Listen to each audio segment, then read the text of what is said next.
Informed, intelligent, in the black. Welcome, welcome, welcome. What is up? What is up? What is up? Back once again. It is the Incredible in the Black podcast. And in case you weren't aware, this is a podcast dedicated to covering the current events and social issues going on in your Black world and covering it all from the perspective of three grown-ass men who typically like to get into a little bit of good trouble. I am your host, Big O, Mr. in the Black himself. The rest of my light skin union are taking a break today, but I have some incredible guests for us to have a conversation for our Black Light segment for today. Our guests for today are the authors for Black Women, Leadership, and Change in K-12 Education, co-authors Tamara Simpson, a systems builder and improvement specialist, and Valerie Dragon, a systems and leadership strategist, have written a book to equip leaders with the tools and the mindsets necessary to move beyond short-term fixes and towards enduring transformative change. Can't wait to get into that conversation. So please let me introduce Tamara Simpson and Miss Valerie Dragon. I don't know if I should have Ladies Night playing or something in the background. Welcome to the both of you. Thank you both for taking time out and joining us for the conversation today. Definitely. Thanks for having us. Now, I am familiar with the both of you, but for our audience, for our listeners, for our viewers, if you could both tell us a little bit about yourselves. All right. Who wants to start first? Valerie, you want to jump in or you want me to go? The mic's yours. Go ahead. All right. Well, so Tamara Simpson, and All Things Systems is my current role as a county officer in education and an educational leader. Prior to my current position, I feel like I've held just about every role you could have in the schoolhouse, from after school teaching and supports to being a teacher, primarily in the elementary grades, assistant principal and principal as well. And then because I've got a hunger for learning, I branched into research as well in the seat that I do now with continuous improvement. So author and researcher and all things trying to create positive change for those in the education system. And I'll pass it over to Valerie. Perfect. Well, we have a lot in common. I'm Valerie Dragon, all things school, improving education, and the whole teaching and learning experience, despite or in spite of any title. I work for a national nonprofit working largely on developing teacher and leader practice. I'm the vice president of strategic partnerships there. I also have my own consulting company called the Guild, LLC, where we actually take on leaders one by one and make sure that their strategic plans are just in line with whatever their change theory is. So just holding leaders so that they can hold schools. Fantastic. We need to start at the root of this conversation. And I think that the title of the book is a very powerful one. It just stands out so deeply, right? Black Women, Leadership, and Change in K-12 Education is very, very specific. So I'm going to ask you guys the question. I know I've given the I guess the foreshadowing, but what really made you guys come together to write this book? Yeah. Tamara, you start for sure. Yeah, well, I'm going to try to make a long story short and concise, but by way of a Black Writers Coalition space, Valerie and I had the opportunity to meet, and similar in our backgrounds in education, leadership roles, we noticed some commonalities and common experiences, and one conversation led to another to share about research and work that was taking place that I was involved in. And then it just seemed like a pairing that could be unmatched. And so I'll let Valerie jump in and share her perspective of that. She's got our origin story right. I think to add the feelings to it is we were both in leadership and we were tired. And the commonality is like, when you want to lead systemic change, there's a sacrifice that isn't necessarily spoken of, but we Black women tend to be the ones put in the seat to lead and guide that. And so we just wanted to unpack what it means for you to be a Black woman and go into leadership. And I think behind even just that kind of like curiosity and the feeling, Tamara was really passionate about a word that spoke to me, a concept called extractive oppression. And when she said those words, I literally could think through why I gave up on systems level change and just now support it. But it was a concept that I wanted to help her spread. And then the idea of just validating empathy interviews as a method to get data from stories that are often just not heard. All of those interests on top of just, I think maybe my own professional therapy needed. We just thought, like, what do nerds do? Nerds put it in a book. I know that's right. All right. So, is it safe to say that this book emerged because you guys found kinship and commiseration about what the system looked like and all of those other things? Is that fair to say? I think it is. Yes, there was a little bit of trauma bonding that was taking place. Absolutely. It happens to the best of us. There was trauma bonding, but I think it's like, when you really care about like the journey that your people, like whatever your people is, but it was like, just because we weren't holding the title doesn't mean we stopped helping. And so it was almost like, well, how do we actually not make this about positionality and just schools? If you are holding intersectionality, there's a superpower you have in seeing people that are unseen. So what if we captured that? So it wasn't like the give up, just commiserate, but it was like, how do we push forward a framework of thinking so that people cannot think of this as the seat they're in, but what they're feeling compelled to do? And I would even add another piece to that in thinking about, I know my experience personally early on in my career when I came up against political barriers, because education is political and the changes that you want to see in supporting the most vulnerable. I often wondered, am I the only one like experiencing these roadblocks, or is there something I'm not doing well enough? Am I needing to develop something more, right? Because why is this happening to me? And I feel like I'm doing all the things. I'm following the rule book. I'm talking to the mentors, and my heart is in the right place for kids. I am trying to give voice and advocate, right, for teachers, but also children and their families. And the amount of barriers would just, maybe it wouldn't baffle you, but it shocked me initially coming in very naive into that position. And so as I continued to hear from other Black women in leadership positions who said, oh, girl, there are silent norms that you need to learn about. You're not following the rules. And so your hand is getting slapped, right? Like, oh, we love the tenacity. You're so fierce, but you're not following the silent norms. And to be honest, I didn't know that there were any on the playing field, right? So I was playing a different board game, so to speak. And then I got introduced to the rules and the way in which I needed to move in order to affect the change. But I think some of our connection too was about, this is not just my single narrative and story. This is very pervasive. It's a common experience. And in the empathy interviews we gathered in the book, we spoke to folks all across the nation. So it wasn't just in California, or it wasn't just in Maryland, or, in one place, but rather representation of. Yeah, she froze. But representation of different systems, like no matter the system's design, we were all having a common experience. Enough for us to say, let's move forward with a solution around this, or at least presenting the rules so that other people are just more aware. Okay. Absolutely. I think as you guys have laid that out for us, I think that it would be fair to start off this conversation fully by asking where you think we are in the current state of education now. And for us to break that down or explain that, if you could. I see you she woosah'd very, very hard. I felt it in my spirit. Yes.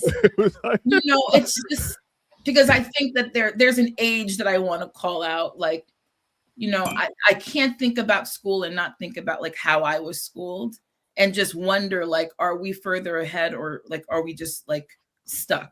I think if I put the current administration aside and just thought about the handling of education. Hold on. Is it possible? I'm going to cook, but is it possible, given the weight of everything happening, for you even to put this current administration to the side? Yes, it is. I think the sad thing about the reality of education, and largely education reform, is that there have been many people holding it well before this administration. And so the question is, why is school not working? Right. And there's a funding formula to that, right? Across zip codes, you can see what's working and what's not. And the different types of fights, like how nuanced are they? How direct are they? There's so much into changing school that we're not even getting to the heart of education. And so in my mind, it's like, well, what was school built for? Well, that's something we explore in the book, because when you think about the history of just the system of school, it actually wasn't to better and improve people's, right? We just attached education to school and said that this is what it solves. So I think when you ask that question, the reason why I'm saying, well, put everything aside, there's a whole reframing of what school is for that we've always needed to answer. And then let's not start about AI and the current conversations of like, well, what are teachers for? Like, we've just been asking ourselves the same questions that it's just time to just say, when in thinking about the book, there's a framework that we developed that said, we just need to analyze data differently. Right now, education is simplified to, did they pass the state exams? That's how we know schools are serving people. We're saying, well, what is data? Can we first start there? Yeah. Okay, after you figure out what the data is, then you're going to go through some type of analysis, and you still need someone skilled in who they're serving to hold that analysis. Then you design how you measure it, all the instruments involved, and that's how you get to reform. That's just not the way we change schools these days. So it's definitely one of those things where we have to think about, what are we trying to cure? Yeah. Talk less about having skilled people to hold those folks accountable as well. That whole process is extremely important. Yeah. There's a chapter of your book where you guys talk about listening between the lines. Tamara, if you could please just explain a little bit about listening between the lines, what that means to you, if you can break that down for me. Yeah, and I want to get specific too, as I got the book here. So I want to just call out, that's our opening staging chapter, where we're really laying out the purpose of the book, our goal with the empathy interviews, and really just setting the stage for needing to hear and understand that these quote unquote, invisible barriers, right? And helping folks to appreciate the unique challenge that we as Black women have when we are serving in these positions. And I would even add on, when we talked about positionality in the research, this applies though to folks who are leading from any spot in the system. So it's not necessarily you have to be a principal or the teacher leader or the superintendent. It's really anyone who is taking up that leadership role and advocating. And we're asking folks to really be intentional and open up your eyes and be willing to see the barriers that we face that other folks don't. And I'm even thinking about your question with the state of education, right?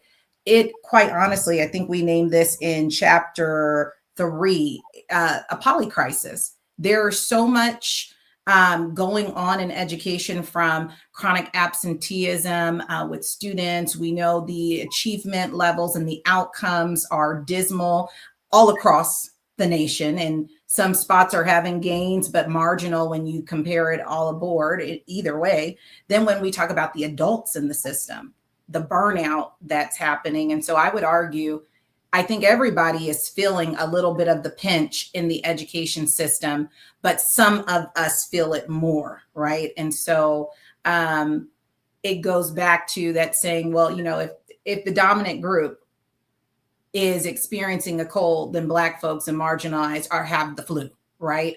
And so everyone is experiencing some version of this, but are we willing and ready to acknowledge the additional impact that Black women in leadership are experiencing as well? And that even goes on to when we talk about jobs in this current space right now, and the erasure in 300,000, if not more at this point, right? The number continuing to tick in loss of positions, and oftentimes those positions being ones that are impacting change, right? Or meant to impact change. Yeah.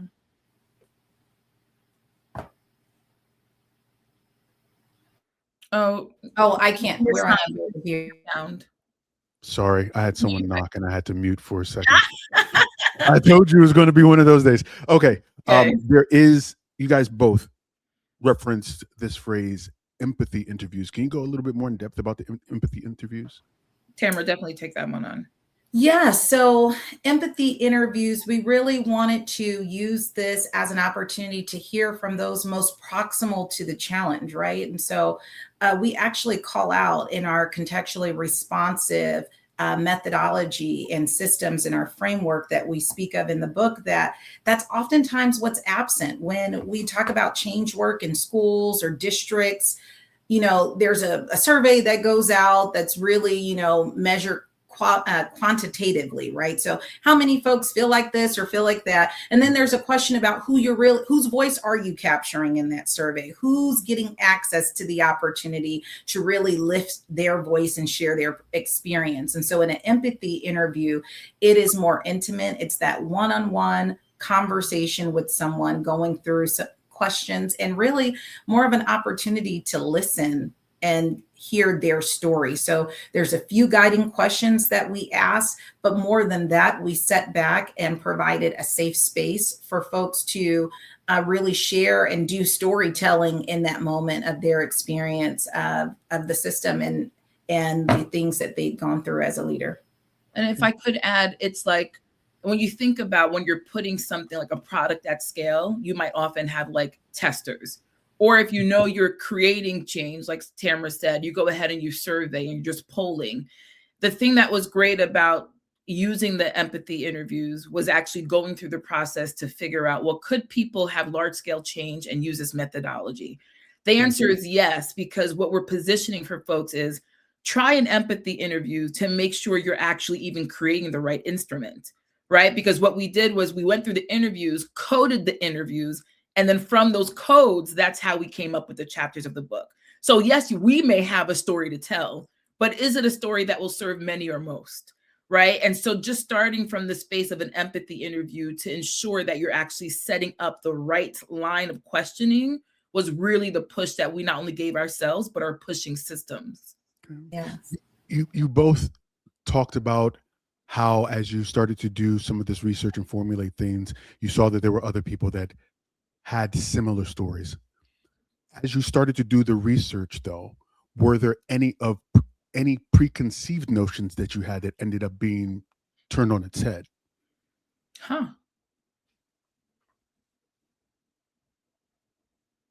Good one. Look at that. You stumped us and we're talkers. Listen, because I love numbers. If you watch the show, you know that my background is sociology and anthropology. I love numbers. I love stats. I love the polling. I love all of that stuff. And I know that a lot of times you go into it perceived because you live in a certain bubble or certain environment. You say things are going to be X and they end up being Y. So as you're going through the research, as you're putting things together, was there anything that you were like, wow, I didn't expect that? I don't think for me. Oh, no, Tamara, go, because then I can think mine out a little bit more. Well, I don't know that I was 100% shocked by it, but I hadn't leaned in, I think, as intensely in the space where, in thinking about the sexism and the maternity discrimination that we uncovered in different stories. And so in the middle section of our book, when we're really diving into the empathy interview accounts, I think, that piece, I think, moved me immensely, and the great extent of maternity discrimination, quite honestly, that we were able to document, right, was a major shocker. And I think even some of the comments gave me pause to know that the women heard comments and statements from their leadership like, you cannot take leave because who will keep the kids under control if you're gone? You've got, the toughest campus, and that's your role for a reason. And so denying someone the opportunity to serve as mother and at the helm in their home, right? Something I just couldn't quite wrap my mind around and had not leaned in as intensely in that space. And so the accounts that we received around maternity and the lack thereof, an opportunity to heal, or even being called back to work early while you were healing and made to feel like your job would be on the line if you didn't. And yeah, so that probably really gave me most pause as we collected our stories. Yeah. I didn't have like a big shocker. I think similar to Tamara, it was just like, oh, leaning in spaces. For me, we explored the tropes. Like we were connecting, what are the tropes applied to Black women, and how many of those tropes can we find in the root of the plantation? And so I was ready to understand the mammy trope would be alive and well in a lot of the stories. It was the Black girl magic issue. Like we definitely saw and heard women feeling compelled to change even before the job demanded it, right? And so it was one of those things where I was like, well, how much of this are we doing to ourselves? So in addition to the empathy interviews, we have polls. And one of the things that struck me was we had 3 AI images, one of like an Asian presenting, white presenting, Black presenting boss. We pretty much asked, who would you want to be your boss? And so for Black women, it was like, okay, great. We thought, if not all, everyone would say they'd want a Black manager. Yeah. We saw that there were some Black women and weren't prepared for the Black women who picked white managers. And we were just like, oh, look, just, let's just talk about that a bit. Yeah. And the short version of their story was just that, well, they know that white women would get an easier assignment. And so they pick that manager just because like it wasn't an internal hate or anything like that. It was like, I know the game. I know how the loads are divided. If I follow the white leader will have to do less. And that means I can get some balance. So that was interesting. And then alongside that, we asked them to, all the women, 50 white women, 50 Black women, pick who you feel like had an impact on your profession and your trajectory. Well, across the board, we were also shocked to see every single white woman said that there was a Black woman who actually mentored them through their careers. And so it just seemed like there's something happening on here where we've internalized roles. And historically, we can't take a step back. We've always been the nurturers and the forefront leaders. It's detrimental sometimes, I swear. It's like, what are we doing to ourselves on top of what the system is designed to do to us became really a lead in question. Yeah. I got to ask you this question for you guys to elaborate a little bit on the sexism part. At least from the last polling that I've seen, it says about 77% of teachers and administrators are women in the K-12 space. So when you talk about sexism, that's a little bit, it sounds kind of interesting given the majority of the folks in this space are women. So can you break that down? Yeah, and I think I want to start with, so you've got to distinguish teaching body and leadership piece of it, because white males are still dominating leadership spaces. And so when we think of history and that lead learner and who gets to lead the schoolhouse, that is still predominantly governed by white males, whether we're talking about superintendency positions from assistant soup all the way up to the soup. Directors, those are positions sometimes often forgot about. So there are these directors, coordinator, principal, assistant principal positions, deans even, right, that we can add in there. And those spaces are still heavily male dominated. Heavily white male? Yes. Heavily white male. Yes. Okay. It's less, I want to say, don't quote me on this, but we know it's less than 4% when it comes down to women and men of color who are superintendents. And then if you want to talk about women, we're talking about 1%. Yes. I was recently at a back up. There we go. You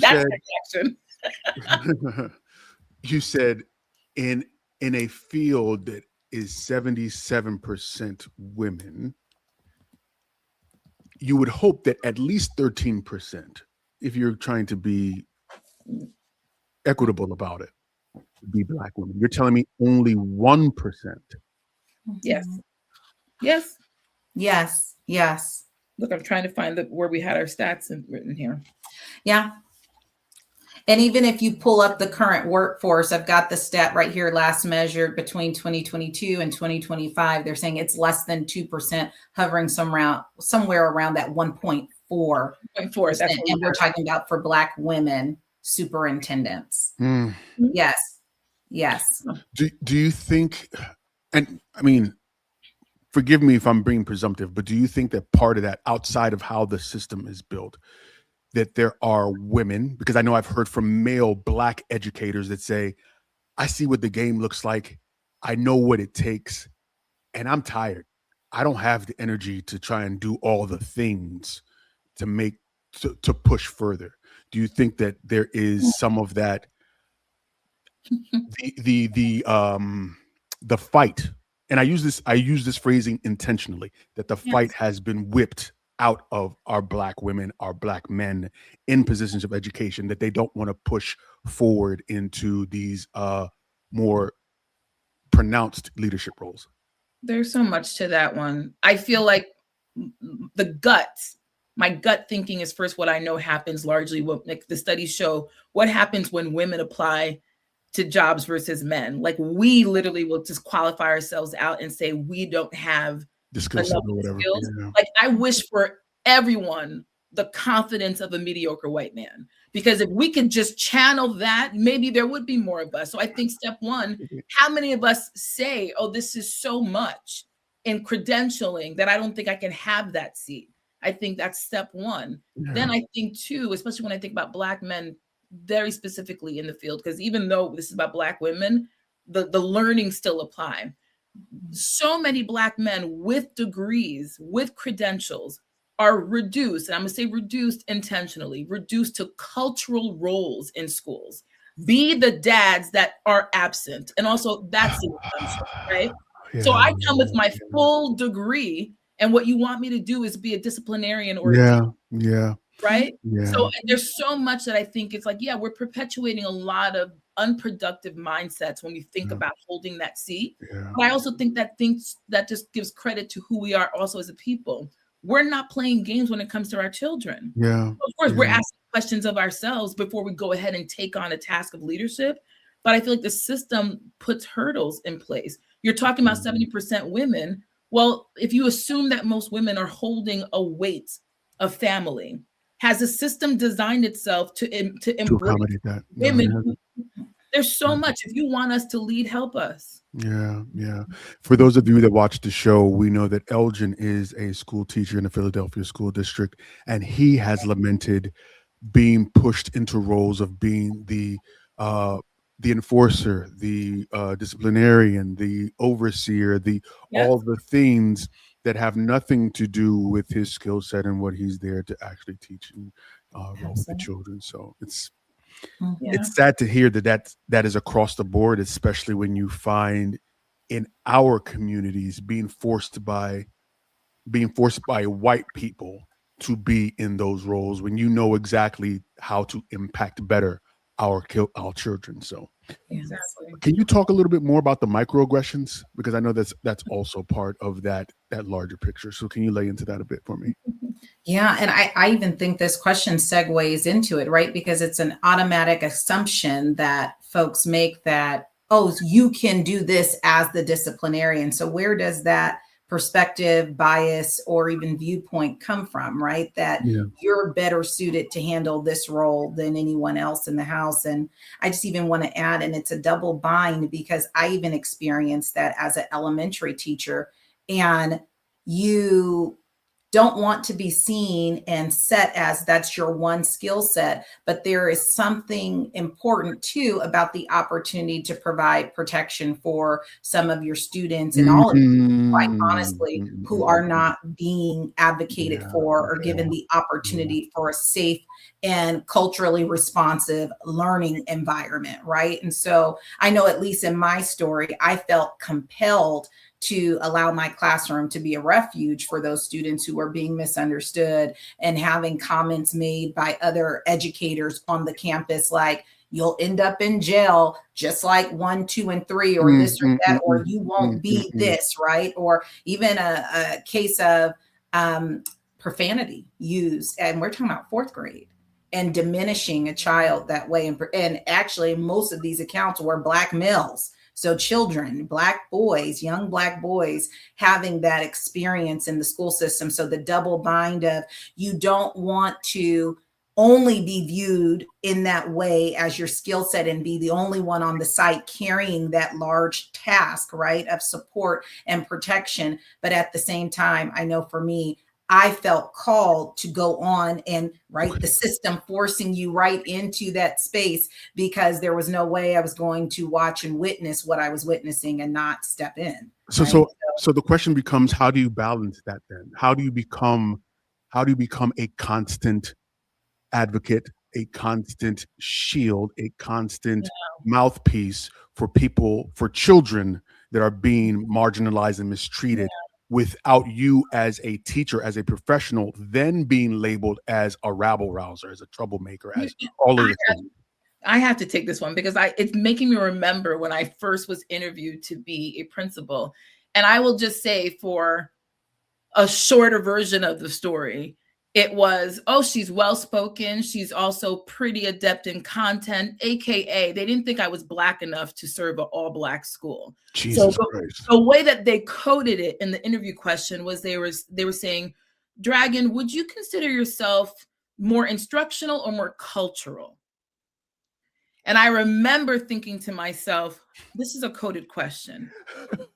Okay, you don't know me yet, but you're going to find out right now, right? So my response, and I'll never forget it, I said, it's interesting. It's as though when we come to Black spaces, we have to choose one or the other. I believe in the culture of instruction, right? And the reason why I said it that way is that, let's be very clear.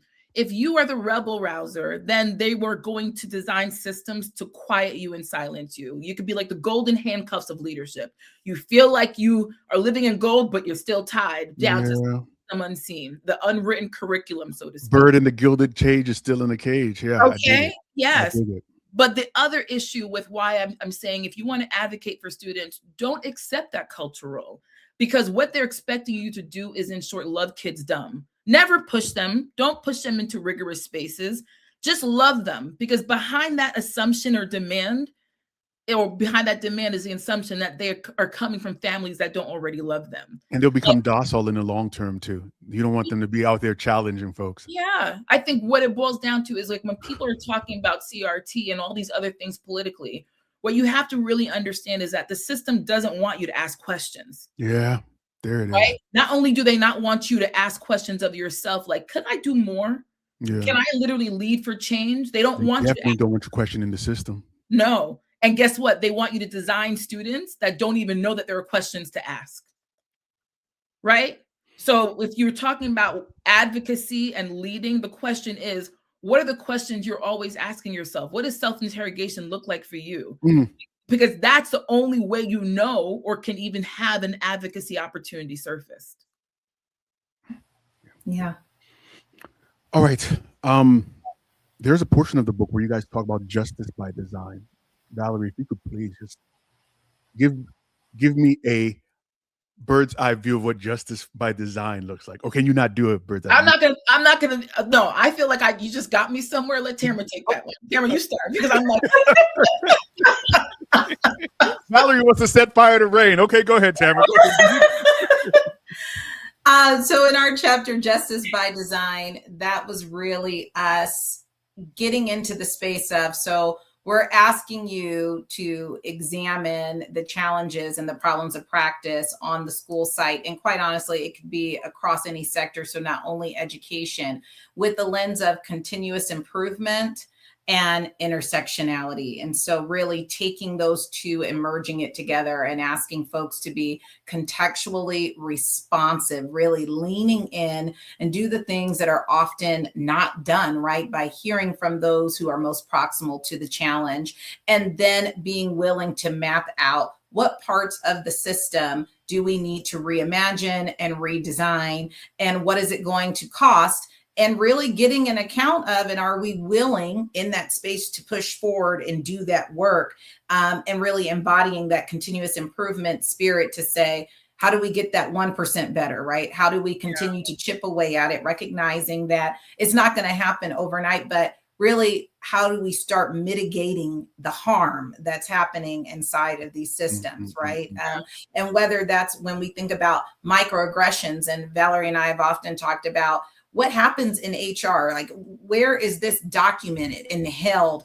Are there systems that really view, disciplinary measures, right? To say who's being disciplined most for same accounts and things. So we're asking folks to really hone in and learn and unpack and see their system for what it is, and then be willing to be courageous enough to step in and reimagine and improve design, and recognizing that folks are going to have to be bold enough to sit with discomfort, right? Because you're going to have to try something different, and not all change is good change, but can we create a space that's safe for learning to say, but we've got to do something else because we've been at this reform thing in all spaces, whether we're talking about supporting the adults or the students, and we're not getting anywhere. Right? Things are compounding and getting worse to the point where we've named it is a polycrisis. And so can we envision a system for justice and to really lift all those in the system? And we are outlining a framework and a methodology that really helps people take it step by step, because we recognize you got to take one bite of the elephant, right? And so a lot of the times in this work, you hear a diagnostic approach of what is the problem, but we wanted to come at this and really think of, but how can we work towards a resolve and help people appreciate how they can start making improvements. If I could add really quick, I think that's like, one of the questions that we still actually fight about. We're writing a second book because we're fighting about it so much, but it's like, do you have to burn it down? Man, you just got here. How you already doing a second book? You just got here. Or because it's like, we got nerds. I told you, I dig it. Like step one, do you have to burn it down for change to be true? Or can you actually like renovate the house and then get there? So it's like, what is the method that honors all experiences and the reality of change work, that if you burn it down, then it's almost like anarchy. We're all afraid of that, right? So there's one step that's like, you understand that justice, just how we've actually thought about justice, is still very paternalistic. We're still sitting in a space where we're assigning what justice looks like instead of pulling people in. So that's why the empathy interviews. But then we are calling out a very specific type of leadership. We didn't say culturally responsive, because even culture has become generalized. That it's called contextual responsiveness. We want leaders who will take in context and create new understandings of data that drives design, right? That's how we'll get closer to justice. It's not just about continuous improvement of systems, but you're going to have to think about the people who are going to use, be served, and benefit from the system as well. Okay, so I want you guys can divide the two questions however you feel best. I do have two questions for you. Okay. One, I want one of you to please elaborate more about the extractive oppression that you mentioned earlier. And then the second question that I have for you is, very often in many fields where Black people, almost all, but many fields where Black people are the minority, we go into these situations thinking that we can change the system from the inside. Policing is one perfect example of that. And very often we find ourselves where we get on the inside and we become tools of the system. We don't change the system. So how do you change this system if you already know that the system is quote unquote rigged against you? And once again, for one of you to please elaborate a little bit on the extractive oppression. Tamara coined extractive oppression. That's hers. So in the process of empathy interviews, I felt like I was hearing extraction, right? Extraction of labor, emotional regulation from the women that we were speaking to, intellectual property, even when you are building and creating all of these things in your leadership role, and not getting the credit, having limited authority and zero protection around doing the work you've been asked to do. And so extractive oppression came to me in thinking about how you extract minerals, riches from the earth, extracting the very essence out of us. And it's actually now evolved into a systems condition. So really helping folks to appreciate when you're experiencing this, similar to my own story, it wasn't a personality flaw in myself that I wasn't enough or wasn't meeting the moment to match the outcome. It was rather I was in a condition in the system that was in a state of condition of extractive oppression where it actually is designed to improve off of my harm, right? Because we can meet the goal and increase the outcomes, but oftentimes it's put on one person to do that. And so at what cost will it do to me? And then even in that role, you're working in opposite of your agency. So to your question earlier about, so taking on that on though with students and supporting in that discipline role, how do you find balance? Well, it's just that. There won't be balance, right? There will not be. And that's why we see the turnover, burnout, even physical wellness, mental health decreasing, right? Because you are being put in positions to work against your own agency and what's best for you. And that's really where extractive oppression came from. Yeah, I can only imagine, because I know that teachers as a profession already are in a position where they are overwhelmed. I can only imagine where Black women and Black men sit in that position, given the extra responsibilities that are given to them. You know, there's a saying that goes, no good deed goes unpunished. And it seems like I hear stories about that all the time. Valerie, please, I know you're ready to tell me how you can burn. It's not about reforming the system. You got to burn that bitch down and start from the ground up. You know what I think is so interesting is that, like, the question itself is so loaded. And I'm going to separate the need to, feel like I'm going to answer it directly. So just don't expect that.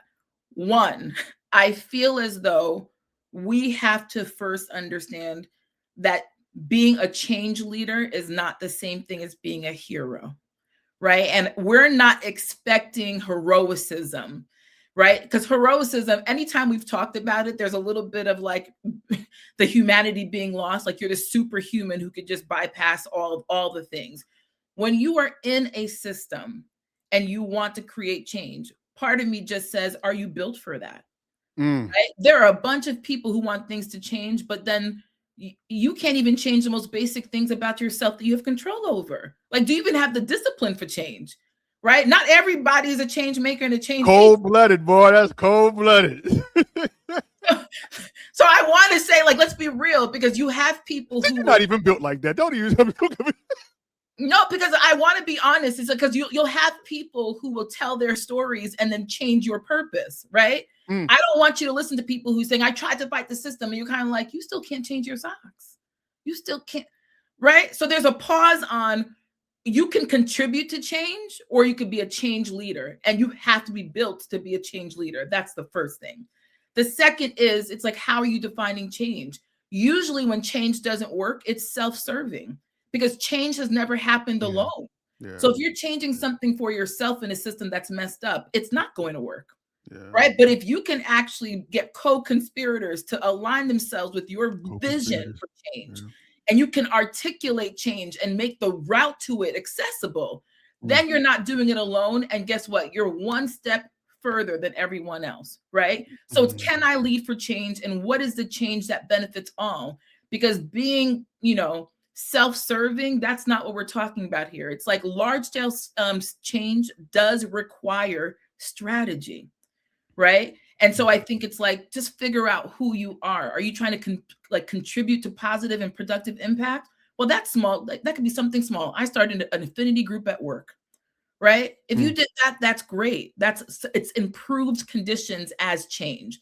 But when you're talking about large scale systems change, it's not done alone. And you are going to have to just anticipate some level of self-sacrifice. Are you ready for that?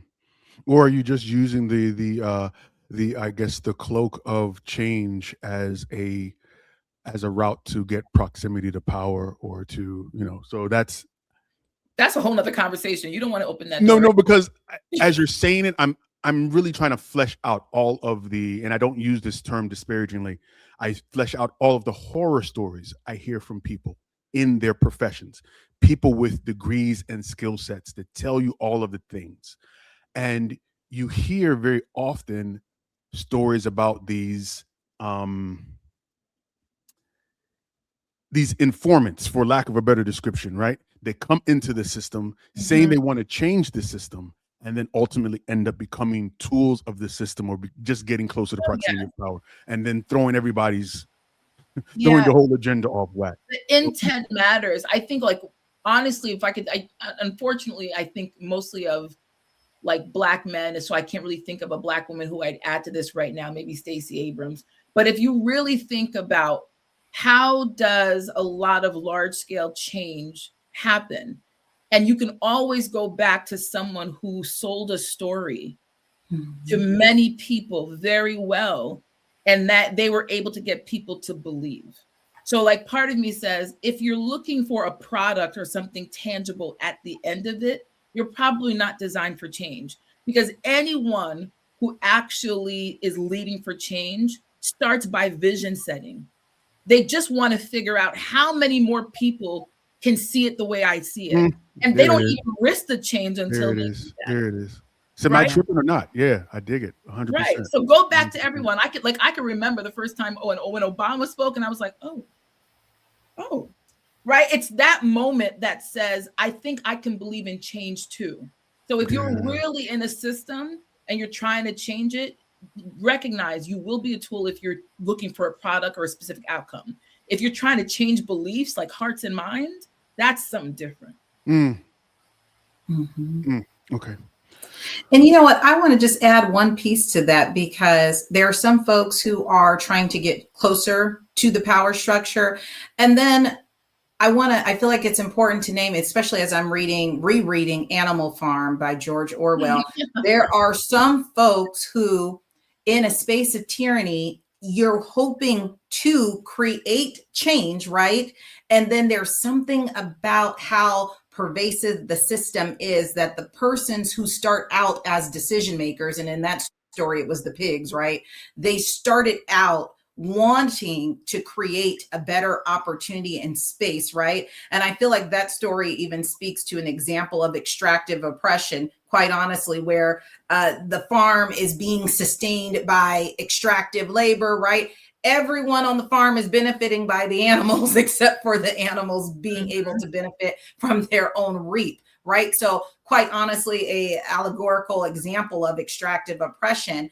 But in that narrative, you can see how easy it is to perpetuate, once you get in the seat as the decision maker, to change things. So it starts out in a positive way, right? And then all of a sudden, things start to shift, and you could see the change, right, in hierarchy. And so I do believe that oftentimes there are some folks who go in wanting to do something different, and then when they have a seat at the table and realize the dynamics there, it's hard to make sure that your voice doesn't change for the worst, right? And that you don't start perpetuating what you have fought against to get in that seat. Yeah, becoming William O'Neill till everyone's Fred Hampton. So it's good one. I like that. Well, all right. I do want to end this off with there are two questions that are remaining. One is going to be a fun question, but the first question to wrap up this conversation. We talked about education, its current place now, all of the pitfalls, challenges, and shortcomings that we see in education as it stands now. But the future of K through 12, where do you see that headed? Especially, and you can't extract it this time, Valerie, given the current administration now. Where do you guys see the future of K through 12? I'm going to say this is where I see the hope. I think K through 12 is going to be what it currently is for a very long time. And fortunately, what you're going to see is more privatizations. Like, the families that can will continue to go ahead and create new versions of redlining that keeps their students and their children safe from a world that they want to control. I also feel like I'm putting hope on, like I said, I consult. There is a group that I'm consulting with where they are creating micro schools, and they are pushing for micro schools for Black children very specifically. And I think the short version of a longer origin story is, around the time of COVID, when schools were closing, there were many families that picked up some version of homeschooling or hub schooling, which just said, we are the community, will come together and rotate shifts. Well, there's some people who never left that space, and they're creating curricula behind it, and that's the push. This idea of like, I will be able to give school in the way that best serves the people who aren't being served by the current systems. And so I actually think the future is, if it's not in privatization, it's going to be in a lot more entrepreneurship for people who really want to redesign systems and have decided they can't stay in it to do so. Meaning that and when you say these micro schools, are you talking about unaccredited ways of like cram school, like Korea and Japan, they have cram school after school? Are you talking about forms like that after school? No, they're actually seeking accreditation. I think, to be quite honest, even why I'm consulting with them is that getting that approved in terms of accredited enough to say, instead of the $8,000 that would have went to this system, we want to redirect the public funds to our schools. It's very tough to do so in this here climate, if you can imagine. No, I did. Right? And so what we're doing is everything has concessions. We're just like, well, can we create a micro school label and do an application process that literally targets marginalized communities without us putting it on paper? But it's this idea of it being accredited, it being publicly funded, and an option for families to say, I want it smaller, I want it more niche, and I want it more targeted for the student and the child and the adult I'm trying to raise. Okay. Yeah. Tamara, the future of education. Yeah. I think it's scary.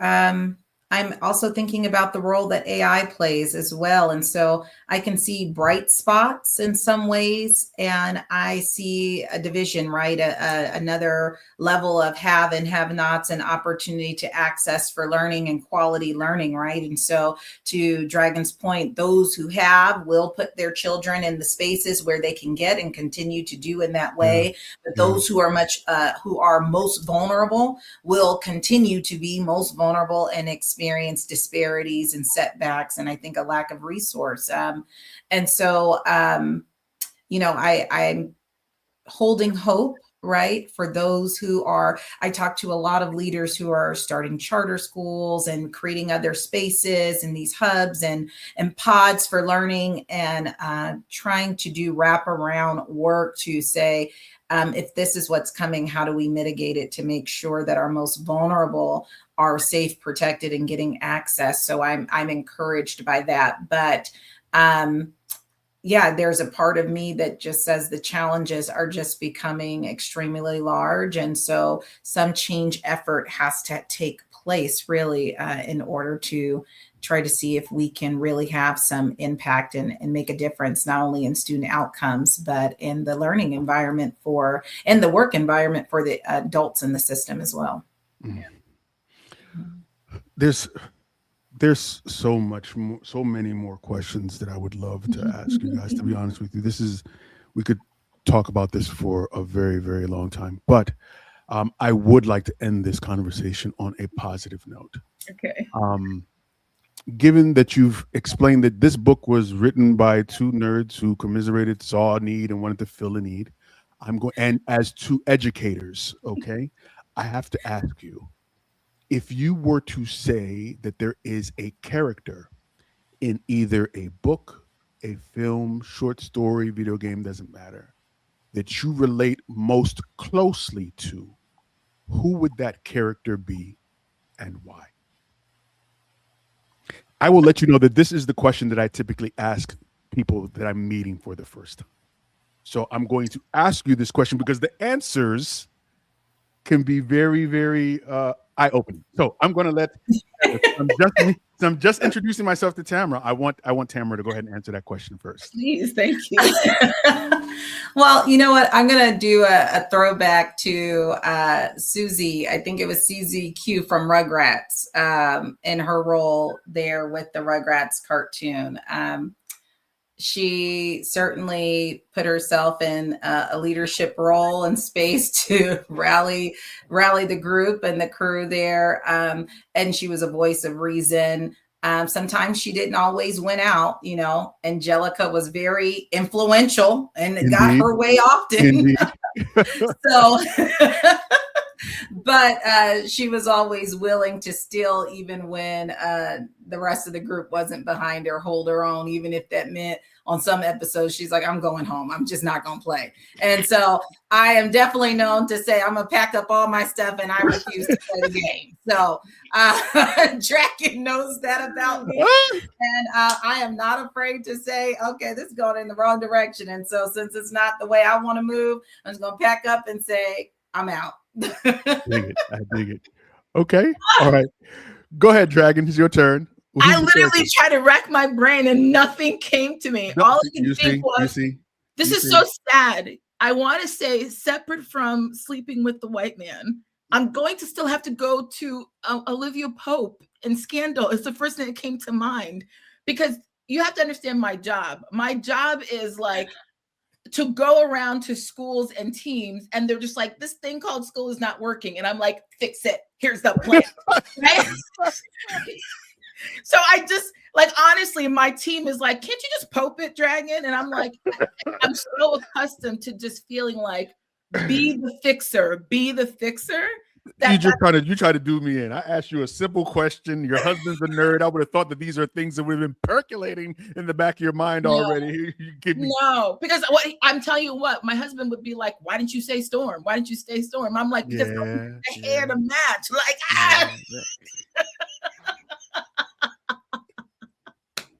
Well, look, I need to double down on, I've seen Storm come out in you, because another part of our story is this research was almost silenced and thwarted. And I've been in it a long time and was growing tired of the process 2 years in. And Dragon came in with a fresh voice, some new energy, and said, no, we can't stop with the, allow the challenges and the hurdles to silence this work. We've got to move forward. And so I saw her thunder and lightning come as Storm. So I'm going to say I love that energy. You know what's funny? I know it sounds very cliche and maybe too much on the nose, but I honestly thought you were going to say something like Daenerys Targaryen or something like that.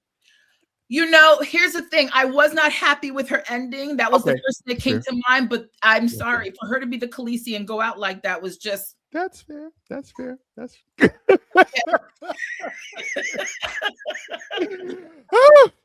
I love it. Best question ever. I love that. Tamara Simpson, Valerie, Dragon, thank you both for joining me for another incredible episode of the show. Two very intelligent, eloquent, and extremely powerful Black women. Please, if you could tell our folks where they can find you, if they would dare to find you. Perfect. Tamara, you go out. Yes. So follow me on my website. It is www.lead. So that's LEAD-TMS.com. You can also find me on LinkedIn, Tamara Simpson Baxter. So I'm available both of those spaces. And I'm trying to think, and Instagram handles too, Tamara Simpson as an Instagram handle. So on most social media platforms and available to connect. Yeah. Wonderful. For me, I would say, professionally speaking, it's this Valerie Dragon. Find me on LinkedIn. I put out a lot of thought leadership there for folks who are interested. And then I also, like, Tamara's hiding the fact that she's also a children's author when she's not being a nerd. And I am a poet and I'm writing a novel. So you can find me on TikTok, King and Dragon. My pen name is Madison King. So King and Dragon writes books on TikTok, and then Valerie Dragon on LinkedIn. And as far as where you can see us together, I think the most exciting next step for us is we're going to be presenting to a panel of nerds to the highest esteem at the American Education Research Association, where we'll be presenting this in April. So that'll be in California. So that's like a next big step for us, is to put this in front of researchers for their feedback, critique, and connections. Wonderful. Fantastic. Thank you both very much.